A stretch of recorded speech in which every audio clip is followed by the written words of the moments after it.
Фердинанд Саляхов сахнада инде 42 ел Илхам Шакиров белән иҗатташ дуслар булалар. Репертуарында 300-дән артык җыр бар. Халык җырларында исәпкә алганда 1000-нән дә артып китә. Илхам Шакиров иҗатыннан «Эскадрон», «Бүдретал», «Керпекләрең синең нигә» кара җырларын аеруча яратып башкара. Исем фамилияң янына инде шундый бийек кешенең исем фамилиясын да өстәп әйтәләр икән.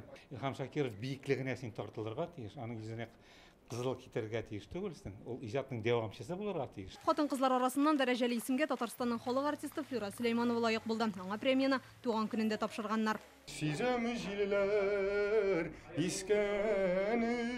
Әсгать Хисмәтов бүген легендар җырчыбыз репертуарыннан җилләр исә җырын башкара. Ул халыкчан җыр номинациясендә җиңүче. Шушы ук номинациядә дәрәҗәле бүләкне Башкортстанның атказанган мәдәният хезмәткәре Фәүдәт Гыйләҗевкә дә тапшырдылар. Моның белән бик горурланам. Чөнки әле минем тагы Илхам абый минем кумирым. Мин аны иң яраткан артистым, ул иң яраткан җырчым. Илхам Шакиров исемендәге Татарстан бүләгенә лаек булуым белән бик нык горурланам.